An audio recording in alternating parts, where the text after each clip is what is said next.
오늘은 종말론과 한국교회 첫 번째 파트를 말씀드리겠습니다. 많은 수의 기독교 신흥 종교들은 요한계시록을 가지고 자신들의 교리 기초로 삼고 있어요. 그런데 한국교회 많은 성도들은 이 요한계시록에 대해서 오해를 하고 있거나 잘 모르기 때문에 이단들은 요한계시록을 사용해서 성도들에게 두려움을 줍니다. 그래서 그 두려움을 이용해서 자기들의 집단으로 이제 끌어들이게 됩니다. 신천지의 경우는 구약과 신약의 시대는 끝이 났고 이제는 요한계시록이 남아있는 언약이다, 이렇게 인정을 하고 있습니다. 그것은 그 신천지 교리의 가르침의 뿌리가 대부분 요한계시록에 근거를 하고 있기 때문에 그렇습니다. 한때 세상을 떠들썩하게 했던 다미 선교회의 이장림 씨의 경우도 시한부 종말론을 가지고 자기 집단의 성도들이 휴거한다고 했다가 해프닝으로 이제 끝나는 일도 있었습니다. 이단 종교들은 기존 교회가 가르치고 있는 전통적인 종말론을 벗어나서 요한계시록을 아전인수격으로 끌어다가 해석을 합니다. 그래서 성도들을 미혹합니다. 그래서 우리가 요한계시록의 핵심 진리가 무엇인지, 요한계시록이 무엇을 말하고 있는지 공부하는 것이 대단히 중요합니다. 우선은 정통 기독교 종말론이 무엇인지 우리가 알아야 하겠고, 두 번째는 요한계시록을 바르게 알아서 이단에 대처할 수 있는 길을 우리가 찾아야 되겠습니다. 요한계시록은 과연 어떤 책일까요? 왜 요한계시록을 묵시론이라고 할까요? 자, 먼저 우리가 요한계시록에 나와 있는 여러 가지 그 스토리들을 문자 그대로 그림으로 표현한 거를 제가 한번 보여드릴게요. 한번 보시고 여러분의 이미지에 어떤 것들이 떠오르나 한번 보십시오. 문자 그대로 그린 겁니다. 네. 자, 나는 알파와 오메가다. 이제 예수님이 쫙 나타나셔가지고 하는 장면. 자, 그 다음에 이제 24 보좌가 있고 이제 24 장로가 둘러앉은 이제 그런 장면이다. 그리고 이제 천사장이 이제 쫙 나타났어요. 그리고 이제 그 14만 4천 명 머리에 이제 인 치는 거예요. 천사가 나타나고 저렇게 막 인을 치고 다닙니다. 자, 이것은 이제 마귀가 이제 지옥불에 떨어지는 장면입니다. 자, 그리고 이제 휴거 장면이에요. 갑자기 막 올라가요, 이렇게. 머리가 막 8개 달린 용이 나타나고, 이제 머리가 7개, 6개인 뭐 이제 짐승도 나타나고, 이제 막 그러지 않습니까? 네. 또 이제 이거는 지옥에 불타는 이제 지옥의 모습입니다. 이 진주문이 있잖아요. 그래서 이제 진주문으로 들어간다. 이제 그런 거를 그린 거고. 자, 이건 이제 새하늘 새 땅이 이제 내려온 생명수 강이 막 흐르고 거기에 이제 종려가 막 이제 나 있고 열매를 따먹고 이제 그런 그림이에요. 자, 여러분 이런 그림을 보면서 이미지 속에 어떤 것이 그려집니까? 막 신비롭습니까? 아니면 좀 우습습니까? 어떤 것 같아요? 여러분 이 그림들이 실제로 일어날 일들이라고 생각하세요? 그런 건 아닌 것 같죠. 예. 그런데 요한계시록을 문자대로 그리면 저런 모습이 돼요. 그럼 과연 저런 게 정말 일어나는가? 여러분 그렇지 않아요. 요한계시록에 있는 모든 이야기들은 상징 언어예요. 예? 상징 언어. 그걸 우리가 묵시론이라고 하는 겁니다. 묵시론. 자, 모든 문학 작품은 사람의 글로 기록이 되잖아요. 그렇죠? 하나님이 우리에게 말씀을 주실 때 사람의 언어로 기록을 하죠. 사람의 언어로 기록을 할 때는 그 문학 장르를 이용하게 되어 있습니다. 예를 들면 문학 장르에는 시도 있고요, 수필도 있고, 편지도 있고, 소설도 있고, 극 같은 다양한 장르가 있어요. 그래서 성경이 하나님의 말씀을 기록할 때에 그러한 장르를 사용해서 성경은 기록이 됩니다. 예를 들어 볼까요? 사도 바울의 서신들이 쭉 있죠. 이 서신은 문학 장르로 따지면 뭐가 될까요? 편지입니다. 편지 형식으로 하나님의 말씀이 우리에게 기록이 돼서 전달되는 겁니다. 여러분 잠언 있잖아요. 이 잠언은 어떤 장르를 쓸까요? 지혜서라고 하는 이 문학적인 장르를 사용해서 우리에게 전달이 됩니다. 시편은요, 시예요. 시로 쓰여져 있습니다. 이 시편의 이야기를 막 과학처럼 해석을 하는 사람이 있는데 그러면 안 되는 거예요. 시편은 시의 의미를 가지고 하나님이 우리에게 주시는 말씀이에요. 요한계시록은 그러면 무슨 장르를 썼을까? 묵시문학이라고 하는 장르를 쓰는 거예요. 그래서 우리가 요한계시록을 묵시록이다 이제 그렇게 표현을 하잖아요. 그러면 우리가 묵시문학이 뭔지를 먼저 알아야 요한계시록을 알 수가 있습니다. 자, 묵시문학이라고 하는 것은요, 원래 유대인들이 막 어려운 박해를 많이 받았어요. 유대민족만큼 이 세상 속에서 박해를 많이 받은 민족도 드물어요. 우리 민족도 박해 많이 받았지만 유대민족이 특히 박해를 많이 받았습니다.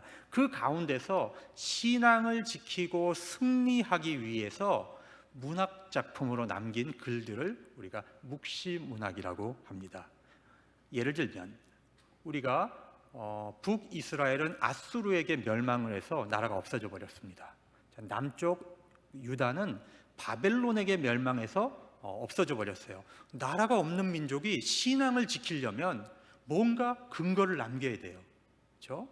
그런데 특별히 이 살아남은 유대인들은 어둡고 칠흑 같은 현실 속에 살면서도 메시아가 오신다는 그 대망을 잃지 않기 위해서 글을 남겼는데, 이 글은요, 상대편 자기들을 박해하는 사람들이 읽어서는 도저히 알 수 없게 써야 됩니다.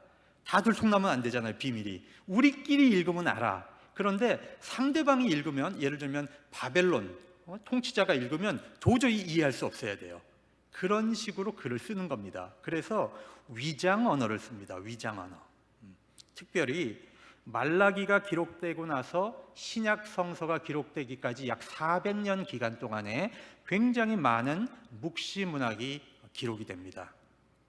그런데 이 묵시문학 가운데서 성경에 포함되어 있는 것들이 어떤 것이 있나 제가 말씀드릴게요. 여러분, 다니엘서는 묵시문학으로 쓰여진 거예요.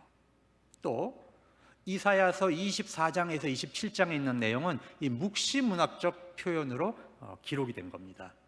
또 에스겔서에 있는 38장, 39장 말씀, 스가랴 9장에서 14장 말씀, 이런 말씀들은요, 묵시문학의 형식을 가지고 성서에 기록이 되어 있어요.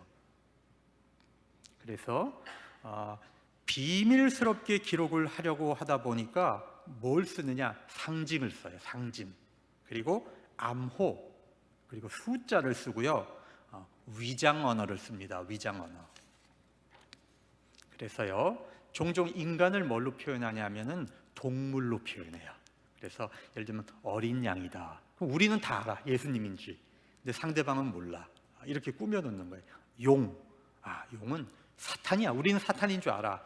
그런데 그 당시 박해하는 사람들은 용이 뭔지 몰라요. 그렇게 꾸미는 겁니다. 짐승, 이거는요 국가예요. 국가, 통치하는 국가. 머리, 왕입니다. 뿔, 그러면 권세, 이런 거예요. 또 지진, 홍수, 이런 걸, 역사적인 사건들을 자연현상으로 위장해서 표현을 해요. 또 색깔을 많이 사용하는데요, 백마, 예를 들면 우리가 이제 백마 시리즈 지난번에 많이 봤는데, 백마 혹은 붉은 용, 또 3이라는 숫자, 또 특히 7이라는 숫자를 많이 쓰고요. 그 다음에 14만 4천 명, 또 12라는 숫자, 여러분이 잘 아는, 좋아하시는지 모르겠지만 666, 이런 숫자, 그 다음에 1000, 이런 상징적인 숫자를 굉장히 많이 쓰는 거예요. 이것이 뭘 의미하는지만 알면 요한계시록은 그냥 풀려요. 싹 풀립니다. 자, 그런데 이 요한계시록은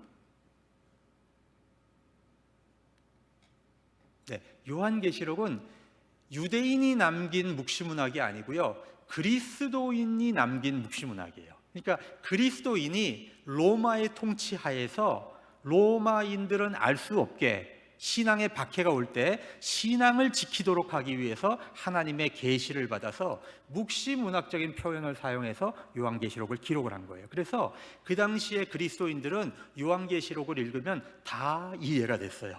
근데 오늘날 우리는 이해가 잘 안 돼. 왜? 그 시대에 쓰는 암호를 우리가 잘 모르기 때문에 그래요. 그래서 암호만 풀면 다 풀리는 거예요. 자, 쉽습니다. 굉장히 쉬워요. 그러면 먼저 요한계시록이 기록된 배경을 한번 살펴볼게요. 자, 로마 황제 중에 도미티안이라는 황제가 있었어요. 이 도미티안 황제는 81년에서 96년까지 이제 황제에 있었는데, 이 기간 동안에 황제를 신으로 섬기도록 강요를 합니다. 그래서 모든 공문서 앞에 도미누스 et 데우스라는 걸 써요. 그건 뭐냐면 주이며 하나님인 도미티안은 이렇게 말한다. 그런 문서를 딱 붙이는 거예요. 주이며 하나님인 도미티안은, 이렇게 모든 공문서에 이렇게 시작하는 거예요. 이게 신성모독이죠. 신성모독. 예. 그리고요, 로마에 사는 모든 사람들은 이 도미티안 황제 상 앞에 가가지고 이 공무원이 보는 앞에서 향을 집어가지고요, 이렇게 향불을 태우는 겁니다. 그러면서 뭐라고 외치냐면 황제는 주님이다, 이걸 외쳐야 돼요. 그러면 그걸 지켜본 관리가 표를 하나 줍니다. 표. 이렇게 황제 숭배의 표를 줘요. 그럼 그 표를 가지고 가야 장사도 할 수 있고 물건도 살 수 있고 먹고 사는 생활이 가능합니다. 이 표가 없으면 생활도 안 되고요, 장사도 안 됩니다. 그게 바로 요한계시록에 나오는 짐승의 표입니다. 짐승의 표예요. 그때의 기독교인들은 이것은 우상숭배잖아요. 명백한 우상숭배이기 때문에 이걸 거절했어요. 그래서 기독교인들은 굉장한 반역자로 탄압을 받게 됩니다. 이 탄압을 받는 동안 그 시기에 이제 요한계시록을 쓴 요한이 이 반모섬으로 유배를 가게 돼요. 그래서 거기서 이제 하나님의 계시를 받아서 이걸 기록을 하게 되는데, 이 요한계시록에 나오는 모든 상징은 하나님이 무슨 꿈이나 환상으로 보여주신 게 아니에요. 다 구약에 있는 상징들, 성경에 있는 상징들을 그대로 사용을 한 겁니다. 그래서 이것을 막 이상하게 풀면 안 되고요, 성서에 있는 대로 풀면 돼요. 예. 아까 얘기했죠. 두 가지를 알면 된다. 암호를 알면 된다. 두 번째는 뭘 알면 된다? 성서를 알면 풀려요. 예. 이 두 가지를 알아야 풀리는 겁니다. 자, 그러면 요한계시록을 쓴 목적은 과연 무엇일까요? 자, 이거 보세요. 이 사진은요, 이것이 바로 그 에베소에 있었던 도미티안 황제를 숭배하는 그 이제 신상입니다. 이게 다 무너졌어요. 그런데 저 위에 두 기둥이 있지 않습니까? 저 두 기둥에 이렇게 도미티안 황제상이 이제 새겨져 있습니다. 그래서 저 앞에서 향불을 이렇게 피우면서 숭배하도록 되어 있는 이제 그런 유적입니다. 남아 있는 겁니다. 자, 그러면 요한계시록을 쓴 목적은 과연 무엇일까요? 첫 번째, 도미티안이 마귀다. 도미티안이 마귀다. 그래서 황제 숭배는 있을 수 없는 일이다. 그것을 가리키는 겁니다. 황제 숭배를 거부하고 신앙적으로 승복하면 안 된다는 것을 가리키는 거예요. 이것을 묵시문학으로 표현했는데 일반 글로 쓰면은 이건 다 잡혀가는 겁니다. 그러니까 안 잡혀가려면 어떻게 해야 돼요? 비밀 언어로 써야 되는 거예요. 그래서 요한계시록을 묵시적인 표현으로 쓴 거예요. 자, 그리고 두 번째 목적은 박해와 탄압을 두려워하지 말고 황제 숭배를 거부한 사람에게 영광이, 영원한 면류관이 주어진다. 그것을 가리키고 있는 겁니다. 자, 그래서 우리가 먼저 요한복음 13장에 있는 상징들을 이제 먼저 이해하고 암호를 풀고 그 다음에 한번 본문으로 들어가 볼게요. 다 풀립니다. 먼저 보세요. 요한 용이 뭐라 그랬어요? 용이 마귀. 자, 짐승은요 국가인데 특별히 교회와 성도를 핍박하고 있는 로마 제국입니다. 자, 그리고 사자, 곰, 표범 이런 것이 나오거든요. 이건 그 나라가 가지고 있는 성격이에요. 이건 어디서 가져왔느냐? 다 다니엘서에 있어요. 다니엘서 보면 다 나와요. 그 다음에 머리, 뿔, 이거는 뭐냐면 왕입니다. 왕. 그 그 다음에 이제 참담한 이름 이게 나오는데 이거는 뭐냐? 황제가 하나님이다라고 써놓는 그 신성모독, 신성모독이 바로 참담한 이름이에요. 예. 그래서 왕이 도미티안이 자기를 신격화했잖아요. 그것이 바로 신성모독이에요. 우리 일제 시대 때 똑같아요. 일제 시대 때도 그 천황이 신이다 이랬잖아요, 그죠? 똑같은 거예요. 그리고 보면 용이 짐승에게 권세를 주었다 그랬는데 그것은 무슨 뜻이냐? 지금 현 로마의 권세는 마귀로부터 온 것이다. 그것을 얘기하는 겁니다. 자, 그래서 우리가 이제 요한계시록 13장을 한번 들어가 보겠습니다. 자, 제가 한 절 읽고 여러분 한 절 읽고 설명하고 그렇게 갈게요. 자, 13장 1절. 내가 보니 바다에서 한 짐승이 나오는데 뿔이 10이요 머리가 7이라. 그 뿔에는 10 왕관이 있고 그 머리들에는 신성모독하는 이름이 있더라. 자, 좀 보이세요? 이제 바다를 끼고 있는 이 지중해에 로마 제국이 나오는데 거기서 그동안에 이제 10명의 왕들이 다 거쳐갔어요. 그리고 그 머리에는 뭐가 붙여져 있냐면 내가 왕이다, 내가 하나님이다는 신성모독을 다 달고 있는 거예요. 그런데 그 짐승 로마 권세는 표범처럼 날쌔고, 그죠? 곰처럼 탄탄하고 이제 그런 사자처럼 싸납고, 그런데 그 권세는 어디서 왔느냐? 마귀가 준 것이다. 이제 그런 뜻이 돼요. 자, 3절 제가 읽습니다. 그의 머리 하나가 상하여 죽게 된 것 같더니 그 죽게 되었던 상처가 다 나음에 온 땅이 놀랍게 여겨 짐승을 따르고. 네, 그의 머리가 누구냐면 바로 네로입니다. 네로. 이 네로가 죽었어요. 그죠? 왜 네로가 나오냐면 네로도 기독교 박해를 했잖아요. 로마가 이제 불탄 그 죄를 그리스도인들에게 씌워서 무서운 박해를 했죠. 그래서 이제 네로가 죽었습니다. 죽었는데 그 죽었던 네로가 다시 상처가 나서 살았어요. 이게 누구냐면 도미티안이에요.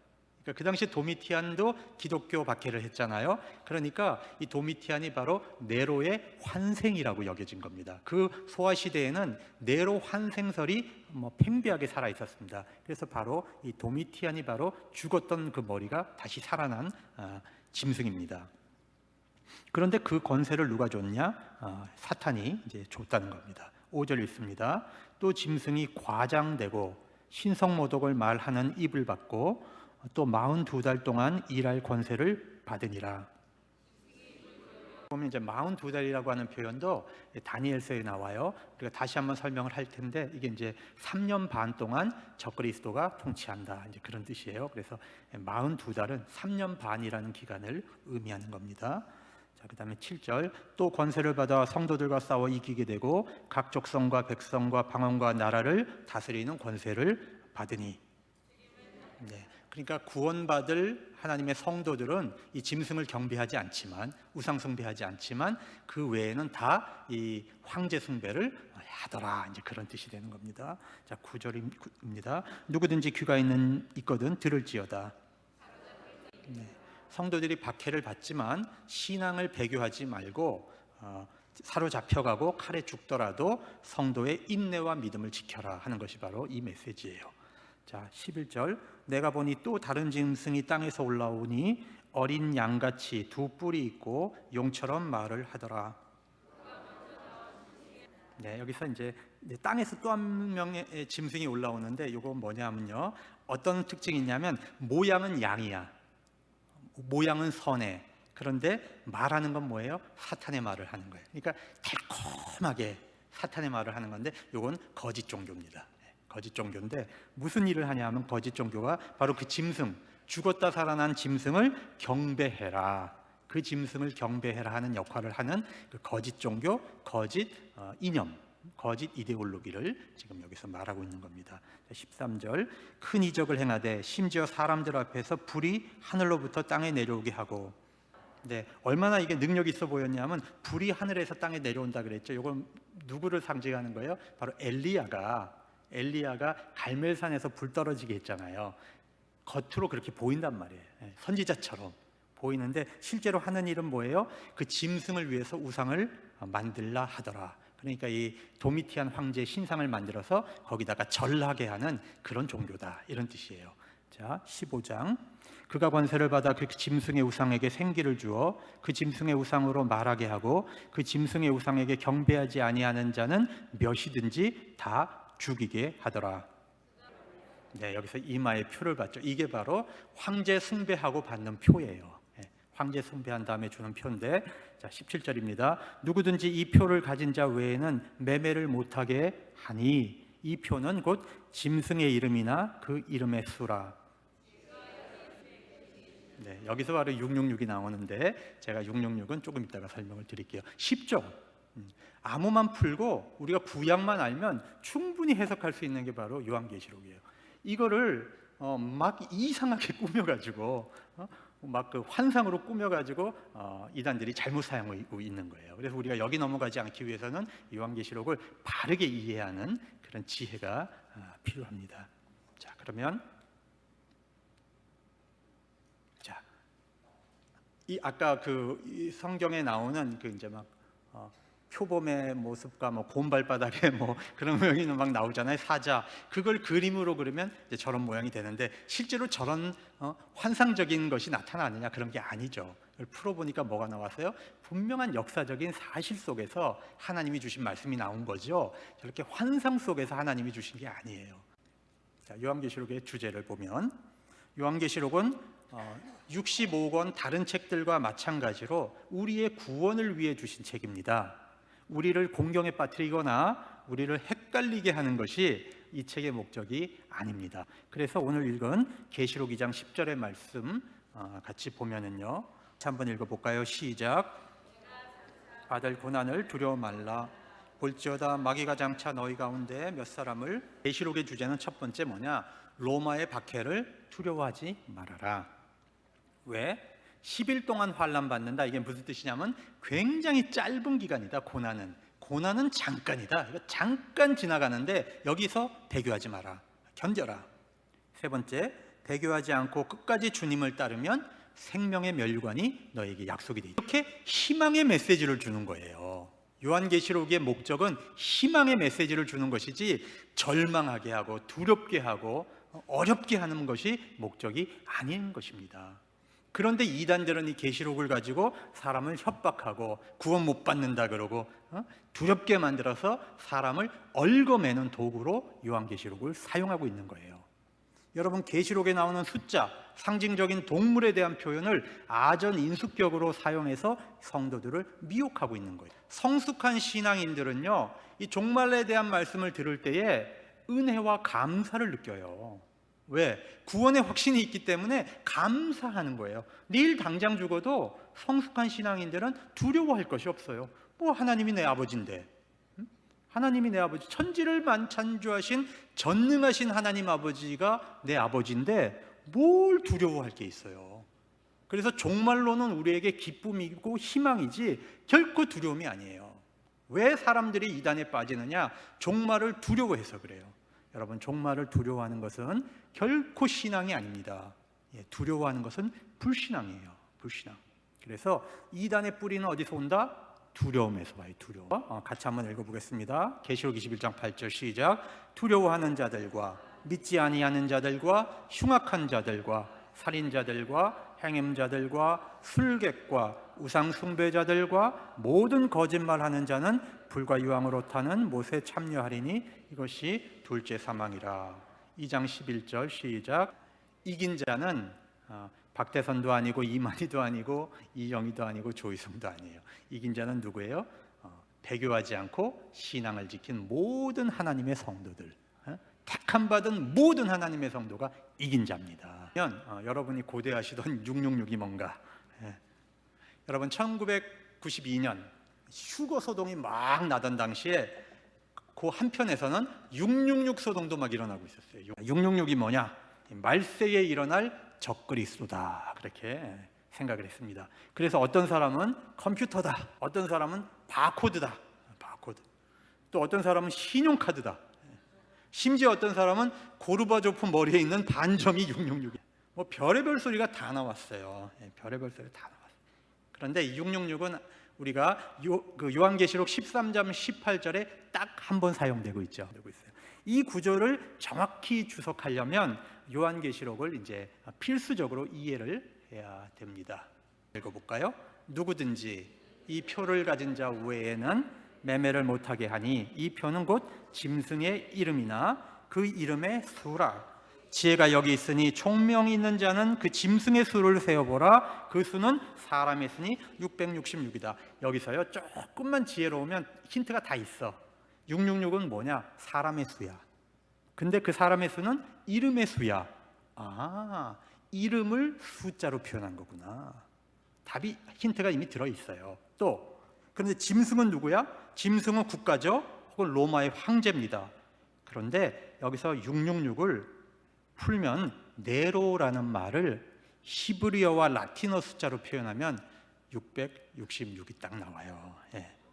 여러분, 이름을 숫자로 표현하는 것은 초대교회에서 아주 익숙해요. 아주 익숙한 표현입니다. 예를 들면 888 써놓잖아요. 그러면 그리스도인들은 그게 다 예수님인 줄 알아. 다 예수님인 줄 알았어. 그리고 616이라고 써놓으면 그게 네로입니다. 666은 뭐냐면 네로를 히브리식으로 표현하면 네론이죠.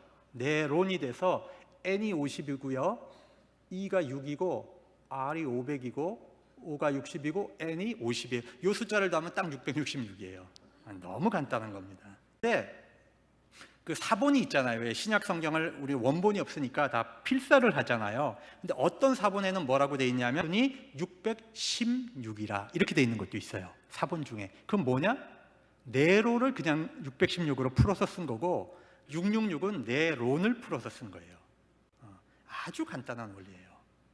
그래서 초대교회 교인들은 616, 666 그러면 그게 네로인지 다 알았어요. 그 짐승이 누구냐? 바로 네로인데 죽었다가 산 네로, 바로 도미티안을 얘기하는 겁니다. 그래서 칼에 상하였다가 살아난 짐승을 위하여 우상을 만들라 하더라. 그래서 이 네로가 환생했다. 그래서 이 도미티안을 바로 우상으로 표현하고 있습니다. 자, 그래서 짐승의 표를 받는 것이 뭐냐? 그것은 바로 황제 숭배하고 나서 증서를 받았다 그랬죠. 그 표를 받아야 물건을 다 살 수가 있는 겁니다. 그래서 이 배경을 알아야 이 7개의 교회에게 이제 편지 보낼 때 이세벨을 주의하라 뭐 그런 말들이 나와요. 이게 이세벨이 뭐냐면 바로 우리가 예수는 믿되 그 표를 받아야 우리가 장사할 수 있으니까 우리가 예수는 믿되 그 표를 받자, 이렇게 타협하는 그런 교리를 이세벨이라고 또 표현하는 거예요. 그래서 이걸 알아야 그 다음 문제가 또 풀리는 겁니다. 자, 소결론 말합니다. 666은 사람의 이름이나 물건의 이름을 가지고 666을 도용하는 것은 큰 잘못입니다. 666은 바로 기독교를 박해했던 로마의 황제, 바로 적그리스도를 가리키는 말이 바로 666이라는 사실이에요. 그래서 이거를 현대에 와서 이상하게 풀어내는 것에 여러분이 현혹돼서는 안 되겠습니다. 요한계시록을 이제 해석하는 몇 가지 방법을 말씀드리고 우리가 주의해야 될 것을 말씀드리겠어요. 요한계시록을 해석하는 방법은 크게 4가지 방법이 있는데, 첫 번째가 이제 말세론적 견해고요, 두 번째가 역사적 견해라는 것이 있고요, 세 번째가 초역사적 견해가 있고, 네 번째가 당시대적인 해석이 있는데 어려운 것이 아닙니다. 말세론적 견해라고 하는 것은 뭐냐면요, 말세에 일어날 일을 그대로 요한계시록에 적어놨다 이렇게 생각하는 거예요. 그런데 여러분, 이게 오늘날 한국교회에서 가장 유행하고 있는 해석법이거든요. 이 견해가 바로 이단들이 번성하게 되는 뿌리가 바로 말세론적 견해입니다. 이 성경은 성경으로 풀어야 되는데 신약성 신구약에 있는 말씀을 다 무시하고 이걸 자기 마음대로 풀게 하는 것이 바로 말세론적 견해입니다. 여러분, 요한계시록은 말세에 일어날 일을 쓴 책이 아니에요. 이거는 그 당시 요한이 살았던 그 당시 교회에 필요한 말씀이었고 오늘 우리에게 필요한 말씀이지 말세를 위해서 쓰여진 말씀이 아니에요. 물론 우리가 사는 모든 세계가 말세입니다. 그런 의미에서 말세일 수는 있지만 여러분, 마지막 날에 일어날 일을 그대로 기록해 놓은 것이다, 이렇게 오해하기 시작하면 이단들이 그걸 가지고 마음대로 푸는 거예요. 그래서 말세론적 견해는 옳지 않습니다. 두 번째는 역사적 견해인데 이건 어떤 거냐 하면은요, 이런 거예요. AD 1세기는 계시록 1장이고 역사가 멸망할 때는 계시록 22장이다. 그래가지고 요한계시록 뭐 한 16장 정도 되면 히틀러가 통치하던 시기가 바로 한 16장을 얘기하는 거다. 그렇게 해석하는 거. 이게 바로 역사적 견해인데, 이건 누가 해석했느냐? 여호와 증인들이 그렇게 해석을 했어요. 여호와 증인들이. 그래서 여호와 증인은 계시록 1장은 종교개혁 시대이고 2000년은 역사가 이제 멸망한다. 그렇게 초창기에 이제 가리켰던 겁니다. 초역사적인 견해는 뭐냐? 이것은 적그리스도가 교회를 짓밟는 시대를 향해서 예언한 것이다. 이건 어느 정도 타당성이 있어요. 이 메시지는. 그런데 더 중요한 것은요, 이제 네 번째 견해인데, 당시대적 견해로 해석을 해라.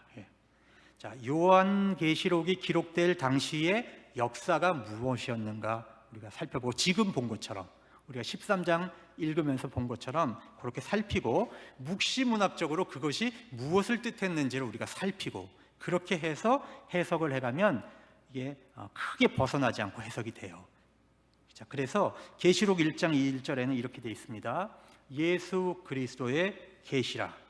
이는 하나님이 그에게 주사 뭐라고 되어 있어요? 반드시 속히 일어날 일이지 미래 먼 날에 일어날 일이 아니에요. 반드시 속히 일어날 일. 그러니까 오늘 우리에게 일어날 일. 지금 우리가 살고 있는 나를 위해서 필요한 말씀이지, 이게 마지막 날을 위한 말씀이 아니라는 거예요. 지금 당장 우리에게 필요한 말씀이에요. 그 종들에게 보이시려고 그의 천사를 그 종 요한에게 보내어 알게 하신 것이라 그랬습니다. 그래서 성서를, 요한계시록을 해석할 때는 반드시 당시대적인 관점에서 우리가 성서를 읽자. 이것이 중요합니다. 그 다음에 또 성경을 읽을 때, 요한계시록을 해석할 때 세 가지의 이제 종말론에 대한 태도가 있어요. 첫 번째는 낙관론이 있어요. 낙관론. 낙관론은 뭐냐면 이 미래를 희망적으로 보는 거야.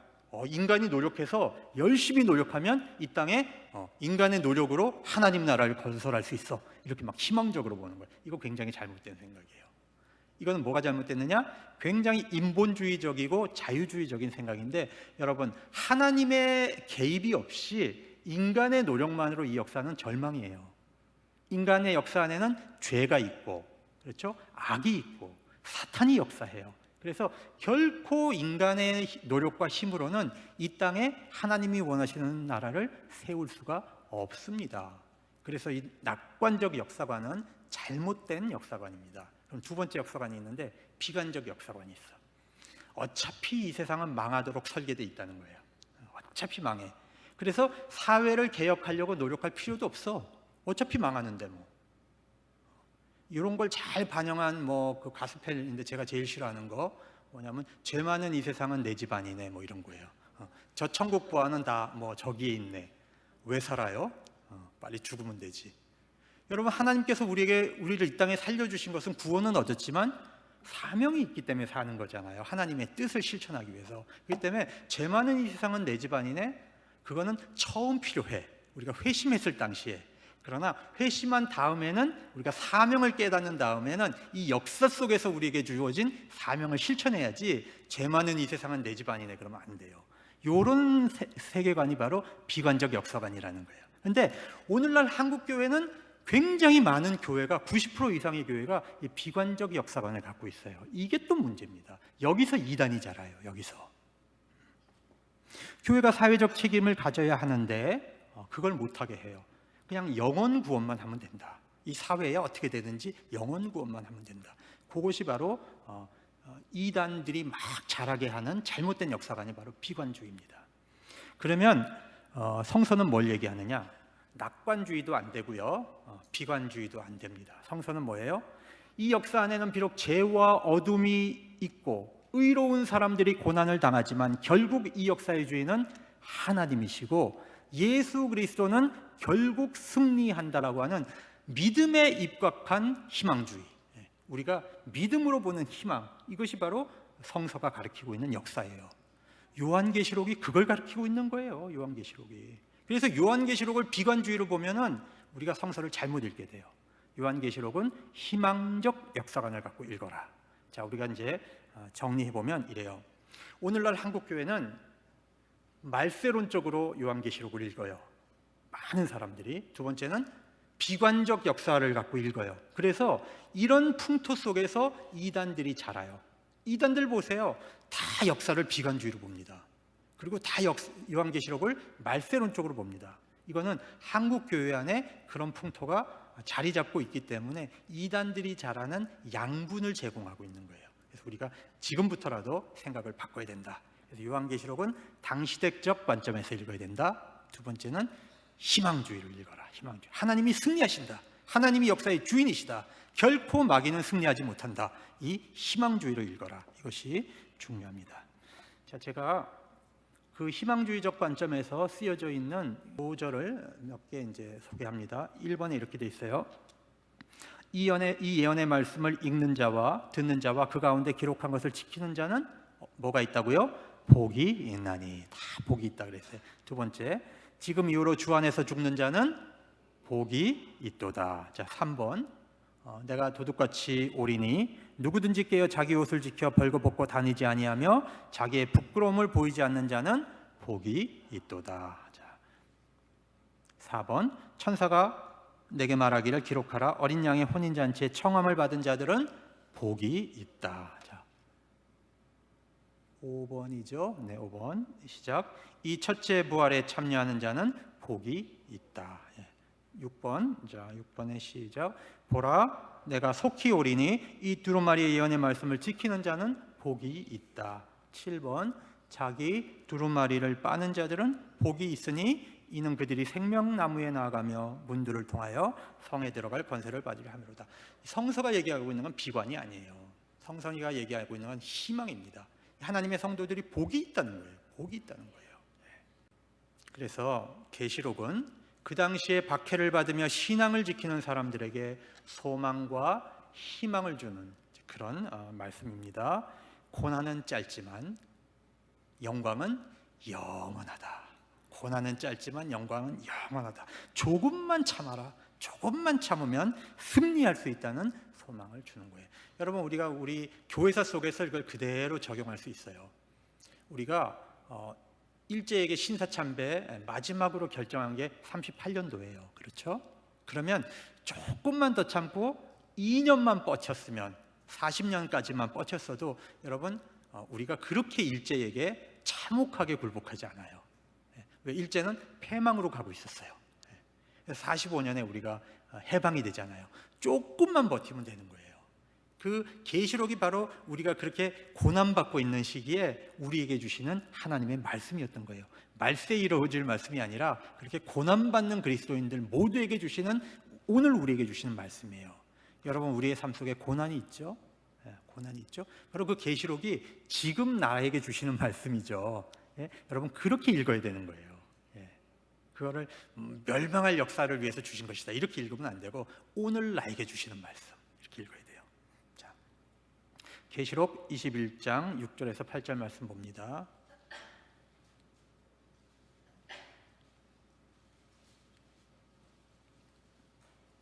제가 기록을 안 해놨습니까? 거기 좀 성경을 찾아보시죠.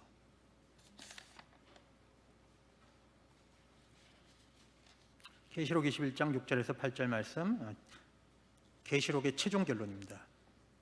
자, 같이 읽겠습니다. 시작. 또 내게 말씀하시되 이루었도다. 나는 알파와 오메가요 처음과 나중이라. 내가 생명수 샘물로 목마른 자에게 값없이 주리니 이기는 자는 이것을 유업으로 얻으리라. 나는 저의 하나님이 되고 그는 내 아들이 되리라. 자, 이어서 그러나 두려워하는 자들과 믿지 아니하는 자들과 흉악한 자들과 살인자들과 행음자들과 술객과 우상숭배자들과 모든 거짓말하는 자들은 불과 유황으로 타는 못에 참여하리니 이것이 둘째 사망이라. 이단들은 이제 요한계시록을 가지고 아전인수격으로 말세론적으로 비관적으로 해석을 해서 자신들만이 요한계시록을 해석하는 뭔가 특별한 영감을 받았다 이렇게 주장을 합니다. 그래서 두려움과 공포에 빠뜨리고 바른 신앙을 버리게 하고 모든 사회관계와 가족관계를 단절시켜요. 왜? 이 세상은 멸망할 것이기 때문에 지금 그런 데 있으면 안 된다. 빠져나와서 우리에게 있어야 된다. 그래서 모든 세계로부터 단절을 시킵니다. 그래서 오직 누구만 보게 합니까? 교주만 바라보게 해요. 교주만. 그렇게 해서 머리가 쇠뇌가 되도록 이제 만들어 갑니다. 그래서 우리가 이제 요한계시록을 바르게 알자. 목적을 우리가 알았죠. 그러니까 요한계시록을 읽을 때 바르게 읽자. 그리고 넘어가지 말자. 이것이 중요합니다. 다음 주에는 우리가 무엇을 공부하려고 하냐면요. 여러분들 휴거 궁금하죠? 휴거가 과연 성경적인가? 휴거에 대해서 공부하겠고, 그 다음에 늘 이제 많은 사람들이 얘기하는 7년 대환란이라는 게 있어요. 7년 대환란. 그게 정말 성경적인가? 그 다음에 14만 4천 명 구원설이 도대체 뭔가? 그 세 가지를 놓고 우리가 이제 다음 주에 공부하겠어요. 그것만 공부하면은 요한계시록의 핵심 내용은 사실 다 다루어지는 겁니다.